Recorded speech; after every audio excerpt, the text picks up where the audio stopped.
Hello, my name is Yale Simpson. I'm co-chair of Extorre with Bryce Roxburgh.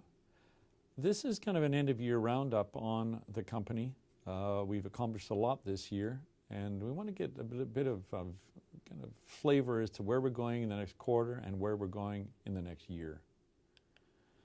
The presentation here is going to different audiences. For the U.S. viewers of this, this is not SEC compliant with respect to the resources, so we ask you to exercise every caution. For the Canadians, they're familiar with the terminology, and particularly when we talk about National Instrument 43-101 resources. That's the area which is not in line with SEC requirements. The capital structure of the company, this is on the website. All of this is on the website. With the 87 million shares on issue, you can go to the website for the trading ranges. I think what's significant here is, well, a couple of things. One is the cash with $47 million in the treasury. The burn rate is often asked, how much do we spend a month? We've been typically spending here $1.5 to $2 million a month. So you can look at the 47 and do the math. Institutions, when you look at this towards the bottom, the institutional shareholding is 60%. It may be a little bit higher. We don't always know. Could be 65%. That is dominated by half a dozen institutions would command that.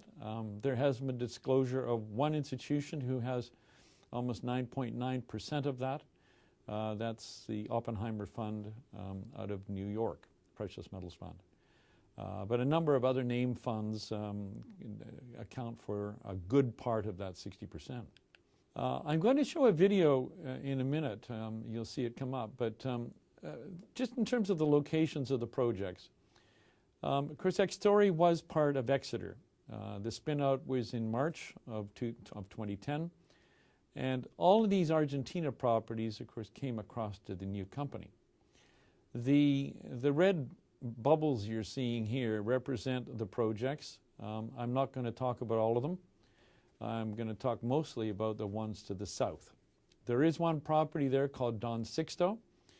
For those shareholders who've owned the stock for some years, you would know that that was our flagship asset through the period 2003 to 2007. And through circumstances, that project has now been shelved. It's 1.2 million ounces. Again, that disclosure is on the website. Shortly after the shelving of that project, it was within months that in came Cerro Moro, showing its potential. And then subsequent to that, of course, Exeter made the discovery in Chile. So we're going to look at these red dots from the area called the Chubut projects. You can see two red bubbles there. And then further south, you'll see Cerro Moro and a number of other red bubbles relating to some of those other projects. What's significant, in each case you'll see a white flag there, or crossed rock hammers, in fact, that's what they are. These are named mines or advanced projects. And so where it says Chubut projects, you'll see to the north Navidad, which is a Pan American silver project. So we have projects in that area, which we're not currently active on. And then further south, you'll see San Jose, which is a mine being operated by Minera Andes and Hochschilds. Further south again, you'll see Cerro Negro, which was now Andean, but really Goldcorp, with the takeover by Goldcorp of Andean. And then you'll see further down Manantial Espejo, that's a mine by Pan American Silver. Cerro Vanguardia is west of Cerro Moro there. That's the mine being operated by CVSA, which is dominantly Anglo Gold. So you see in this province, and all of those properties there are within Santa Cruz province. And it's important to remember which the jurisdictions in Argentina. Some jurisdictions in Argentina or some provinces are not pro-mining. They're in fact more anti-mining. And it's similar to what we experience in Canada and in the U.S. in particular. Some states are not pro-mining. Cerro Moro, being in Santa Cruz province, that is a pro-mining state. I've mentioned the names of the province, I should say. I've mentioned the names of the other operating mines. And the most recent The most active of the two new projects that could be emerging mines, of course, are Cerro Moro, ours, and the one that not Anglo Gold, but Goldcorp recently bought, being Cerro Negro. Just moving on, here's kind of your summary of Cerro Moro. We call it the flagship project because most investors know of us for this one project. We've come a long way. In terms of a bit of a background here, the project originated from Anglo Gold Ashanti through their operations in Santa Cruz province, being CVSA as it's called, Serra Vanguardia SA.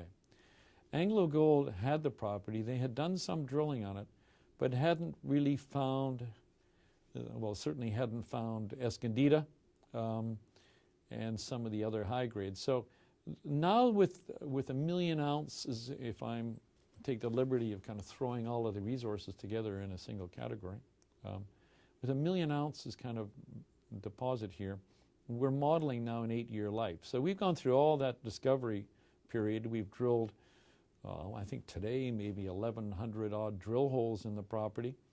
And so we're now modeling an 8-year mine. So this is now in PEA, what we call it in Canada, Preliminary Economic Assessment. It's another name for a pre-feasibility level study, which is showing the economics and the development potential for the company. So when you look at it, it's an 8-year mine life we're modeling. You can see the 133,500 ounces of gold a year for the first 5 years, and I'll show you how that breaks down.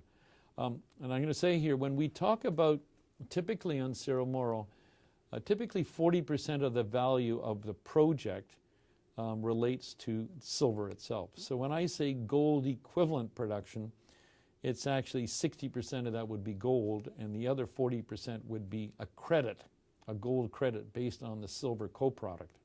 It's really actually quite interesting, and as a side here, that with these higher silver prices and with the silver to gold ratio changing in terms of the valuation, this project isn't far off being a silver project. If we see the continued escalation of silver price relative to gold, it could be that in 2011 people refer to Cerro Moro as a silver project. That's just the way the metal ratios are going. Cash cost $201 an ounce. I'll refer to that later. You can see the 1 million ounce resource, all categories, and you can see the capital cost of $109 million. That's really, it's net, that's net of VAT, your value added tax there. It's actually about $130 million, which some of it is refundable, $21 million. And in this slide, you can see what the area looks like. It's relatively flat. You're just above sea level. The next slide, or the next part we're going to show is a movie. That is going to show you kind of graphically what we've accomplished, what these things look like in 3 dimensions. And that's probably useful to cut into this PowerPoint, just that particular clip. This video clip we're showing here is part of the environmental impact assessment submitted to the government in September for project approval. To get to the site, you begin at Puerto Deseado, a deep water port on the east coast of Santa Cruz province. You then drive by a paved road up to an area called Tellier, and then you swing off and drive by all-weather gravel road to the mine site. This road is also accessed by other mining companies for their purposes of exploration and production. We will build a separate dedicated road, only 12 kilometers long, to access the project. Cerro Moro is very close to the coast. It's only 25 kilometers as the crow flies, and it's at an elevation of 90 meters. Looking at the license area, this is the central license, one of many licenses that cover our mining rights. We have 30 veins that have been named, although from a potential point of view, there's many more. To date, we've only done enough drilling on 4 of them to have National Instrument 43101 resources, the names being Escondida, Esperanza, Gabriela, and Deborah. So the 8-year project is designed And the EIA and the subject of the pre-feasibility study is only for those 4 areas. The treatment plant would be to the south, approximately 2 kilometers south of Escondida. Now let's look at this thing in 3 dimensions. The Escondida is the main zone. It has 60% of the resources to date and the highest grades. The zone that's been drilled off in detail is 2 kilometers long, although the geological structure goes much further. That zone to the left is actually on the northwest side, called Far West, and this is what we call the central zone. You're looking at initially open pit mining to a depth of 50 meters. This is for the purposes of extracting the first 2 years of mine supply at low costs in order to recover capital as quickly as possible. The other zone here, which is called Far West, is actually larger in contained gold, and to access that, you can do potentially some open pit mining. This is showing complete underground mining. Now this will be decided in the pre-feasibility study. So what you do, you put an access ramp 4.5 meters wide, 5 meters high, as if you're accessing an underground car park. You'd go down approximately 2.3 kilometers on this dedicated road to access the full depth of the deposit. Once you get to the deposit on what we call these crosscuts, then the mining team will excavate operating levels. And here we begin with the first level of moving along progressively along the full length of the deposit to develop the first access. This graphic is produced by a cartoonist, not by an engineer. An engineer would not let it blast like that, but it's a very good way of demonstrating how the project would be developed. So then you open up this first level and then you drop down the ore. So what we're seeing is progressive areas of blasting, dropping down the ore, and that would be subsequently removed by front-end loaders, conventional equipment that you might see on any project site to take out the ore. The average vein width here is 2 meters, or about 7 feet.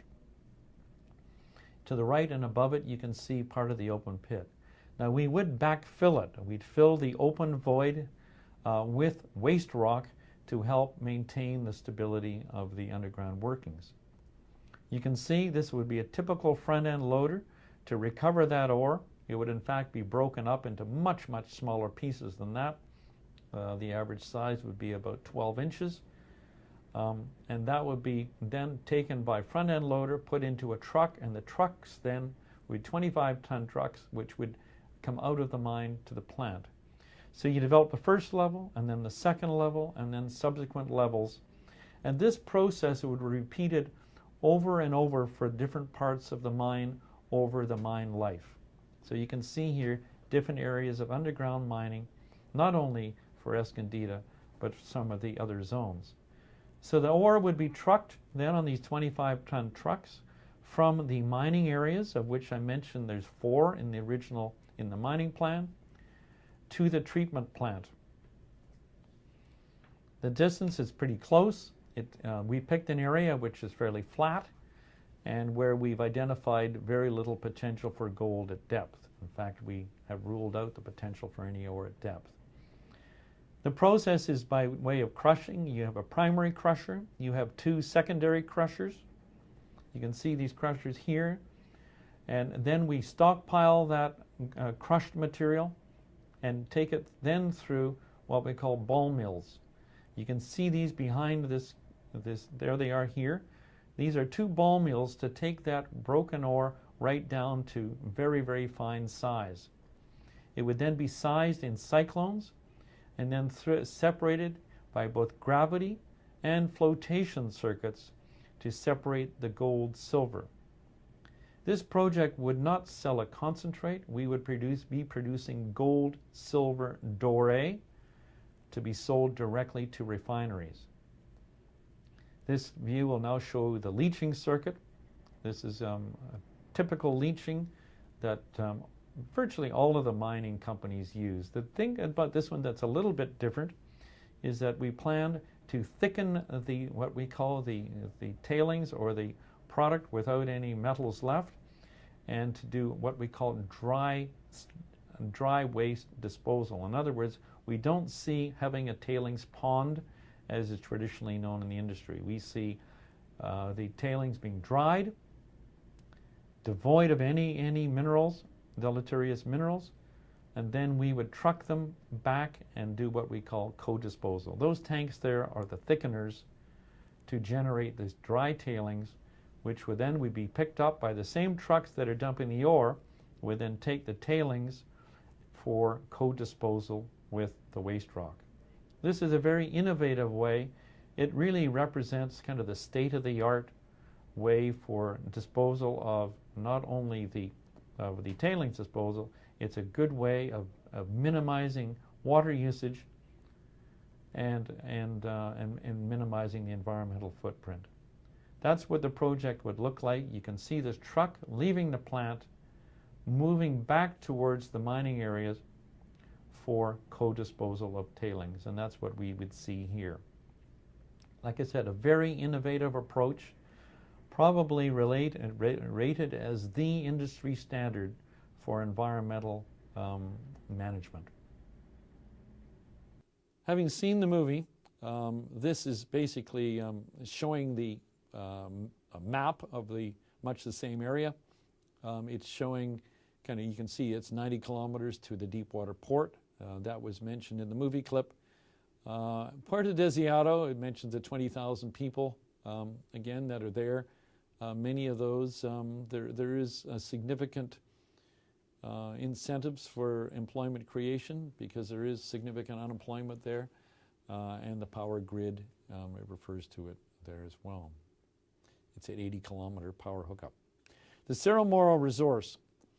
This is of 2010. This was not calculated by the company. This is where we talk about 43-101 compliant resource. This is not SEC compliant, so it could be used as a reference point by the U.S. investors. The Canadian investors are very familiar, and most international investors are very familiar with this kind of a statement. We have a breakdown of resources into two categories here, indicated and inferred. In fact, when you look at this just as background for U.S. investors, in Canada we have 3 levels of confidence of resources: inferred, indicated, and measured. Measured being the highest confidence level resource. In the U.S., you would call this possible, probable, and proven. They're kind of different system. Now, we are calling these resources at such time as we put out the pre-feasibility study. For those resources that are then brought into that mining framework, they get recategorized from resources to reserves. It's really adding the economic piece to it. So that's a bit of background. When you look at the indicated resources, again, that's the higher level of confidence. It all relates to Escondida. Now, the Escondida is one of the 30 veins that have been found on the property. That was in the video piece, naming some of those. You saw some of those named veins. You can see there, going across the table, you can see the tons is 590,000 tons. You can see the grade in grams per ton is 18.9. Now, and you can see the silver at 805 grams per ton. Relating back to the U.S. investors who aren't used to the grams per ton, a gram of gold is worth about $40. To convert a gram of gold into ounces, you can say 34 grams in an ounce. That kind of gives you a sense. Probably what we have done there is you can see the gold equivalent grade. In other words, we take that silver credit and we call it gold just to come up with a single number to indicate grade. You can see it's 32.3 grams per ton. That means it's almost 9/10 of an ounce of gold equivalent in a ton of rock. You can do the math on it. With gold in the $1,350 to $1,400 range, you can see that the value of that rock is over $1,000 of contained metal in each of those at a ton of rock. And you can see over on the right-hand side for Escondida, the 612,000 ounces gold equivalent is made up of a lot of silver. You can see 15.27 million ounces of silver going into this equivalent calculation to come up with the 612. In the other level of confidence, in the inferred, this is where we haven't got enough drilling to have the same level of confidence as on the indicated resources, but that doesn't mean they're not there. That does not mean that they're not real. We simply, on the other 29 veins, and I mentioned there was 30 veins overall that we've named. Of the 29, only a number of them, and it's Deborah, it's Esperanza, Gabriela Escondido, Loma Escondido. There's only 4 of them that have enough drill holes to be calculating the resources at all. And so we have we have this 390,000 ounces, which is at the bottom right. And you can see the breakdown of how much of that's silver and how much of it's gold. But really, these are the areas where we're focusing our current work on to identify more resources, to bring some of these inferred resources up to the higher level of confidence, and also, and really importantly, is where you see the gold equivalent grade there at the bottom being 6.1 grams per ton. With exploration, we see real scope for that 6.1 to be a higher number, simply by drilling more holes and particularly isolating the high-grade parts of those resources. For the technically inclined, this is looking at Escondida vein side on. So you're looking at it as if the vein is it's a vertical plane. So you're looking at it from left over to right, and then left is to the northwest, right is to the southeast. So whereas it's as if we're underground here, and each of those squares you're looking at represents 100 meters by 100 meters. So the bright colors, let's back to the squares again. So if you see the surface there, all the color stops at surface, then you see down 100 meters, 200 meters, 300 meters, and 100 meters for in the US, that's 328 feet. All right, so 300 meters is roughly 1,000 feet. So the colors mean how much gold is there and the grade of that gold. And you can see if it's a purple color on my screen here, it's 50 gram meters or better. In other words, it's 50 grams of gold equivalent over a width of a meter, or it could be 25 grams over 2 meters, but you're multiplying the width times the grade to get a sense of where the gold is concentrating. So you can see on Escondida vein, you can see the scale there of a kilometer. I won't go into the conversion all the time in terms of 1.6 kilometers is a mile. So when you look at this this chart here, it's about a mile along the vein you're looking at. What is clear here is the grades are very high. And the other point is that we haven't drilled it below 200 meters. So we haven't really drilled much below 660 feet, although we are now. And in some places, there's almost no indication of gold at surface. So on the right-hand side where you see that area called Far East, which is in fact to the southeast of the main zone, we had to drill down 120 meters or in the order of 400 feet before we found our first gold. And that has profound implications from an exploration point of view. In other words, just because you don't see it at surface or drill it in the top 100 feet doesn't mean it's not there. The second graph that you see below the one with all the colors, all those black dots are the pierce points. In other words, that's a drill hole coming down, drilling into the veins. Remember, you're looking at this side on. This is not a map looking straight down. This is looking side on. And it shows basically the breakdown from the previous slide, which is the indicated versus inferred. So where you got a lot of holes next to each other, that means it's the higher level of confidence. Let's talk about mine development. The development side was shown in the video piece. And what we're looking at long term here is both underground and open pit mining, where we're looking at the majority of the ore coming out of open pits. Now these open pits are essentially slots where you mine it from surface. So we see in the lower part of this slide the camp, the workshops, the treatment plant, where your infrastructure is, and then to Escondida, Esperanza, Gabriela, Deborah, you'll have roads, haul roads as we call them, to bring the ore from each of those sites to that treatment plant. This is not any different from what is typically done throughout this province, the best example being to the west of us, where we have an operation being run by AngloGold Ashanti, the Cerro Vanguardia mine. They have mined over 30 open pits where they bring the ore on these haul roads to the central treatment plant.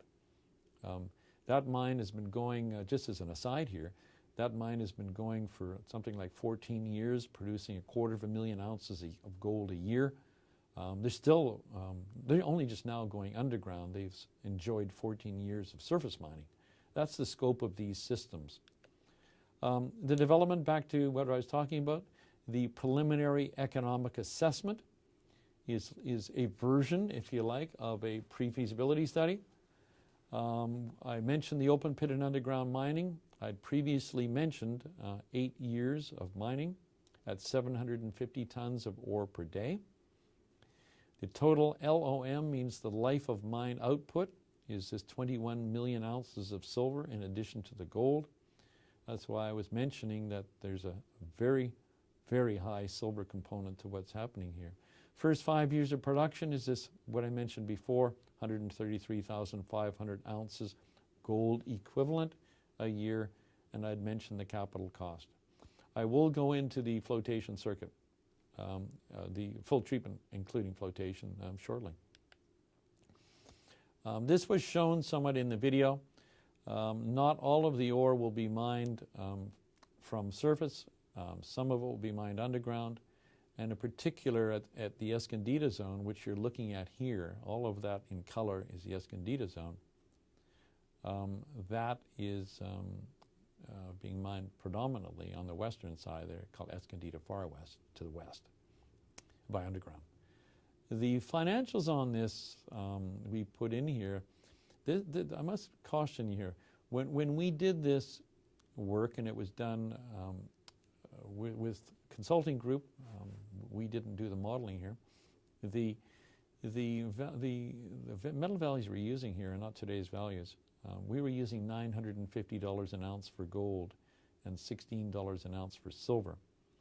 So when we talk about the undiscounted pre-tax cash flow being US 290 million, well, that's, if you use today's prices, it wouldn't be that. It would be over 400 million.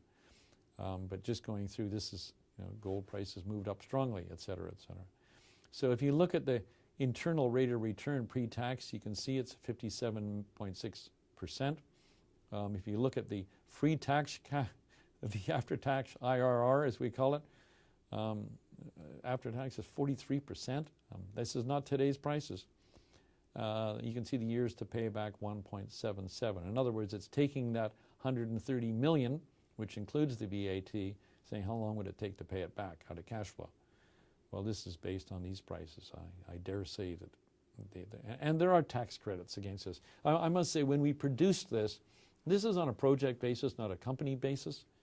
So you're in a situation, in the pre-feasibility study, you will see an upgrade on this model, which will likely incorporate some of the corporate tax credits, not just the project itself.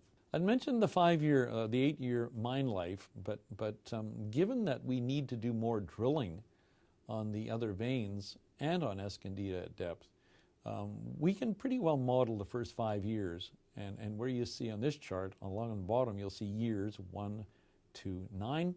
And you'll see that, and production rate is on the left. So you'll see us averaging this 133,500 ounces gold equivalent. And you can see that the breakdown between the gold and the silver. Now, as time goes on, of course, we will be saying, what are you going to do in years 6, 7, and 8? Well, the drilling that we're doing now, in fact, a good deal of the drilling that we've been doing is to increase the resources in years 6 and then 7 and then in 8 with an objective of showing a continuation at the production rate of 133,500 ounces. So this is a work in progress. And we've got in the order of, I'm going to say, probably another 100 to 200 drill holes that will contribute to changing this production profile.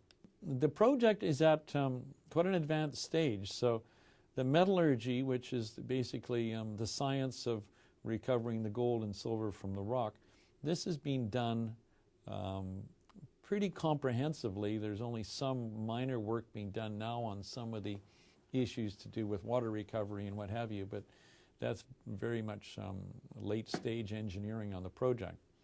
The top chart here is showing gold recovery. In other words, what we do is we crush and grind the rock and we separate the gold out, and we are modeling for the mine 95% of the gold being recoverable. The other 5% can't be recovered economically. And for silver, 90% of it. For those people who are technical, we are using a combination of recovery methods here, which is called flotation, gravity, and leaching. Just as a bit of background here, most mines, most gold mines would use a combination of the gravity and the leaching. They wouldn't have an additional circuit in there, as we call it, the flotation. But that's really to give us these very high silver recoveries. You can see in the lower graph there, that is silver recoveries, and you can see the 90% silver is achieved in part because of this flotation circuit. I won't go into it too much. The next slide shows it again, but this is an approach to recovering the high grades here, and it's similar to what's being done in a couple of the big mines in Australia. It's more common in the base metals and gold, but it's a good technique to go forward. At Cerro Moro, and I won't go into the flow sheet here, I'd mentioned it, you crush it, then you put it through this ball mill to grind it, then you pump it up through a cyclone, which separates the material by way of the type of particles, the efficiency of the grinding. Some of it then goes into the flotation and gravity circuits, and the overflow goes into this the leaching. Like I said, we will produce gold, silver, doré here. We won't be producing separate gold, silver bars, but it would be a combined gold, silver, doré to be sold directly to a refinery. The development schedule that we're modeling, and this is in part, let's just kind of go through it. Across the top you have 2010, of course 2011 and 2012. Obviously the 2010 part is rather historic. The exploration drilling that we're doing will continue right through to 2012. And we'll talk about drilling in a moment. We will, of course, because we have been drilling here for some months. The last resource was based on drilling up until the end of February 2010. So with all the drilling that's happened since, we will put out a new resource update this is showing Q2, second quarter of 2011.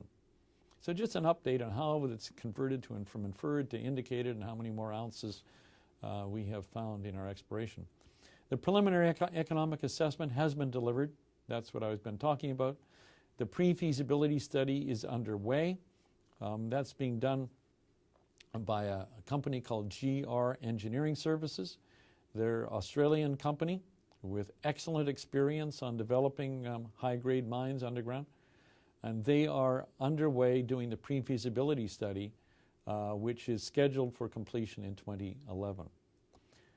On that pre-feasibility study, I'll make a point here. From an engineering point of view, we have done a lot of the work up to the standard already of a pre-feasibility study. So the pre-feasibility study that's currently in progress, much of that is to the standard of a final feasibility. We do not intend to take this project through to bankable feasibility study with all the bells and whistles that goes with that, simply because we see the operating margins being so significant. In other words, the difference between the costs and the revenues being so high that it doesn't bear us spending millions of additional dollars and perhaps another year of drilling simply to close in that drill hole density. Looking at this further, the environmental impact assessment report has been submitted to the provincial authorities already. So the project is in the permitting phase. So we anticipate for that their approval in the first quarter of 2011. We anticipate some interaction between the company and the regulators, but we are part of that process for this project to be approved. I can say further, with respect to the province of Santa Cruz, they understand mining. They certainly have a history of working with companies and building these mines. So the Cerro Moro mine would not be the first mine to be built in this province. You can see production we're modeling. In a perfect world, it would be towards the end of 2012. Some of that timeline will be dictated simply by the pre-feasibility study and what emerges out of that. We have worked really hard. We have with the community on the social, the environmental front. I think I can say from an environmental point of view, in fact I know it, that the mine that we're contemplating here from a management of chemicals and what have you, the technology we're using is the most advanced, and I'm not saying that just because it sounds good, but with respect to management of tailings,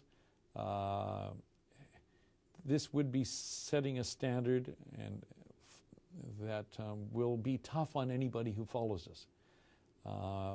We have an advantage on the environmental front, and we can go to a much higher standard to basically set the standard, because the grades of the project are high enough that we can spend more money to get a higher level than perhaps other people could afford to do. That's very important to us and to the communities nearby, the community 90 kilometers away. Let's talk about Extorre the Explorer. Extorre is, our success in the company has been in finding gold. It's been in delivering periodically to our shareholders discoveries. If we wind the clock back to 2003, when Exeter, when we put it together, Bryce and I, as co-founders of the company, we have had a number of discoveries since. And Extorre, the Cerro Moro discovery, is kind of under our belt. We want to make additional discoveries, and so I'm going to talk a bit about those. On the left-hand side, the photograph there shows one of the Cerro Moro veins. You can see some geologists looking at some of the surface exposure. Finding a vein at surface is a luxury. It is rare that we find a vein at surface, a vein being a seam of gold, if you like, typically 7 or 8 feet wide, 2 meters wide. But typically, if you find a vein at surface, it's going to be low grade. The right-hand photo shows a drill core, because we drill holes down to as much as about 600 feet. And out of that, we retrieve a sample of the ore in a drill core. And that is showing a piece of core. The darker gray material in there is silver sulfide. It's very high grade, this piece. But it's almost typical of when we get into the very high grades, the geologists know that they're into high grade. So let's look at kind of what we're doing. This area here is but part of the total holdings that Extorre has in terms of land. Extorre would have in the order of plus 1,500 square kilometers of licenses. And it may be considerably more than that. I must sharpen up on what that number is, but it's a very, very big area. Many companies talk about how many acres they have. We talk about square kilometers and square miles of licensing that we have. This slide, therefore, is showing an area of about 70 square kilometers. So it's but a part of the total project. What we're showing here, it's listing a number of priority exploration targets. And these are targets to find additional resources. I have said, I think when we announced the resource, the million-ounce resource back in March, that we said that from an exploration perspective, our next major milestone will be to grow that million ounces to 2 million ounces. Now, I'm not saying we can do it, but we're certainly moving down that path with the drilling we're doing. So there's 12 targets, the top one being Martina, the bottom one being Sylvia. These are targets that you can look at more closely on your screens, and you will see us progressively, when we announce exploration results, we will be talking about these various areas. The blue lines represent faults. Now, a fault, as everybody knows, is a break in the crust, and when a big one comes, we feel it. but obviously the Earth has been faulting for a long time. And these rocks here, which are Jurassic in age, have been faulted, and on some of those faults or breaks, there are veins. It's easier to detect a fault by way of surface work and by geophysics than it is necessary to find a vein. Because I said earlier, most of the good veins do not stick out of the ground. So the red lines are the veins, a vein being basically a seam of gold mineralization, a seam being typically hundreds of meters long or maybe thousands of feet long, but generally typically fairly narrow and vertically dipping, in other words, standing almost on end. So the yellow boxes are where we're drilling or where we will be drilling. Those black dots you're looking at are the drill holes that have been completed. So this is a map, and every dot is a drill hole. And there's so many there that you can't even identify one from another. They're smeared out across. The bottom area, the bottom major, to the bottom left where you see the black smearing across with the number 4 there you can see, which is the Foma Cruz Escondida target. You can see number 1 there being Martina. This is the main zone of the Escondida where we have that initial resource of 612,000 ounces indicated in the indicated category. So we are drilling both to the left and to the right, which in this case is northwest and southeast of the main zone to identify additional resources. Number 1 there, at the top exploration target being Martina, that is a discovery for us which we've announced. And in the top right there you'll see number 6 being Lucia. That was the subject of a press release recently where there's another discovery. And to get an idea of scale, that's about 6 miles away from the Escondida zone. So you can see this is a big field and we're just still unraveling its potential. I'd shown earlier a longitudinal section. In other words, we're looking at the vein again side on. This is not a map where you're looking down on it. Now we're looking at it as kind of a cutaway. It's like taking an apple, cutting it in half and looking at the apple side on. This is kind of what we're looking at. We're looking at the vein side on. And you can see again here that you can look at the scale here, that we've only really drilled the top areas, and where it's white, you'll see we just don't have any information. So you'd say if you're going to find more gold, you could do a couple of things. You can either keep following along the trend to find more gold, or you can drill deeper. And in the case of this area at far west, which is the blow up that you see on the lower slide, you can see in fact for the first time we are drilling deeper to see what might be happening below this 200 meter or 660 foot depth range. The reason we hadn't drilled there before is simply we had so many veins and so much strike length to test. It's always been more attractive to find a ounce of gold near surface than at depth. But considering that we're looking at mining far west, it's part of our mining plan. If you're going to be underground mining there anyway, you might as well know what's underneath your feet when you in year 5. So that's kind of where we're looking at. We will be drilling at depth in due course. I'm not going to go through all the veins, but I'll show you another one called Gabriella. It's on that slide that I referred to a couple back. Gabriella has been high silver. In fact, it's dominantly silver. The area on the left-hand side there, it shows the approximate inferred resource outline. In other words, that's what we announced based on the drilling up until February of 2010. Again, the red and the purple colors, it's the multiplication of the grade times the width of the intersection. So if it's purple, at least I call it purple, maybe you say mauve, is better than 30 grams of gold over a meter or 30 gram meters. So high grades again, but that's what's in the resource. Now, as we've been drilling since that time, you can see us moving to the right, which is actually to the southeast, 490 meters, and then a further 770 meters, where we're drilling out laterally to find more. And we have announced success. The Gabriella extensions has been confirmed, and you can see it's deeper and still open at depth as to how much there might be. Now, none of this Gabriella extension or the drilling to the right, because where you see those labels, those are drill hole numbers. We're waiting on the assay data for those to indicate what additional resources might be built as we go that way.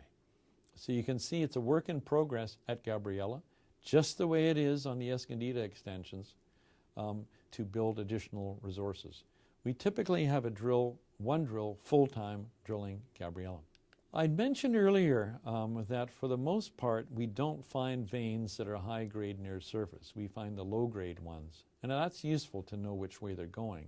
But on this slide, this is the magnetic data, and this is it's technology. This is a survey that we have done in-house. It took us 3 years to collect this data, where we have a technician or two technicians walking back and forth across the property, about lines about 100 feet apart.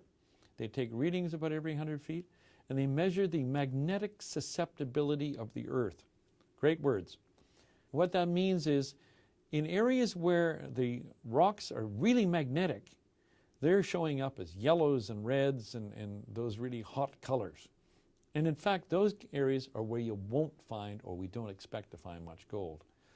The process of bringing gold in often destroys the magnetic signature. It takes that magnetism out of the rock. So we're looking at cracks that indicate faults. And if you just look at this interpretation, you'll see at Escondida there on the left-hand side, you can see the black dotted line. That represents the part of the Escondida structure. And within that black dotted line is 620,000 ounces that we've already drilled off. Now, if you look carefully, you'll see all sorts of cracks going top left, bottom right, and in fact, you'll see some trends going top right, bottom left. I'm going to give you kind of a snapshot of when you look at this more carefully, because this kind of thing has led to us finding many more discoveries. In particularly, up the top, it says new high-grade northwest vein called Lucia, 3.5 kilometers long in the magnetics. In other words, the magnetics is showing some trend 3.5 kilometers long. Let's look at it in more detail. Now you're looking at why we're drilling Lucia today and why we've announced a discovery there. Again, the rocks that are really hot colored are the rocks that have less potential, and it's that blue break between those mottled hot colors and to the southern rock where we identify this fault, and indeed on the fault is Lucia. And here the Lucia target, I think, is shown to be 2.5 kilometers long, or 1.6 miles. On the magnetics, there's a longer structure than that, because I mentioned that in the previous slide. And you can see there's a target, and we are in fact drilling along this trend, and we've only announced the results of the initial 6 drill holes. You'll also notice that there's the vein that we've identified is in red, and there's another one called Georgina. You'll see that running up the other way, and that's a target for us to drill too. So you can see how important it is to use this kind of information, because it seems that the best veins, almost for sure, will not be sticking out of the ground. This is showing it again, taking the magnetics away. Now you can see what I was referring to. This is a Landsat image. You can, or almost Google this kind of an image. You can see us following the red vein, and you can see the location of the cross section, as it's called, and the 6 drill holes. So it's very early days for this. We mention it because it's 6 miles away from other drilling, or 10 kilometers. It's high in silver, remarkably so, and so we thought it was mentioning worth mentioning as a new discovery. This is a cross sections for those people technical. I put it here. This is looking at the vein as if you sliced it and looked at side on. What I'm showing here is the intersections here.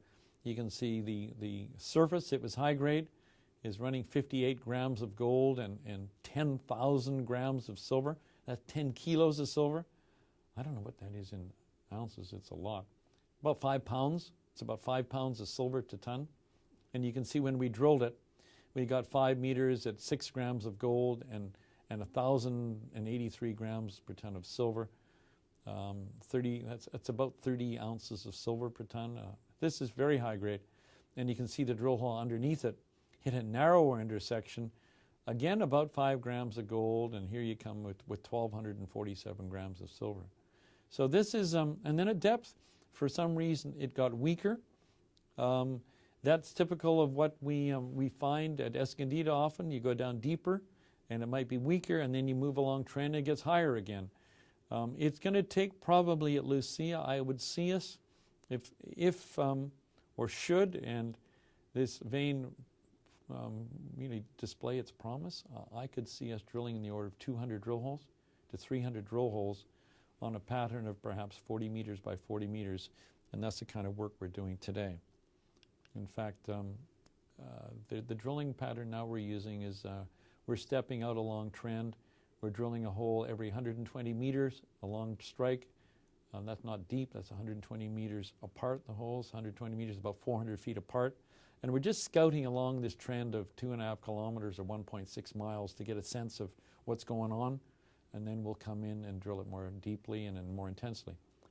Interestingly, I'll kind of a bit of an aside here. When we did in Exeter, and I said Bryce and I were the co-founders of Exeter, we were fortunate and with our good exploration crews to make a number of discoveries.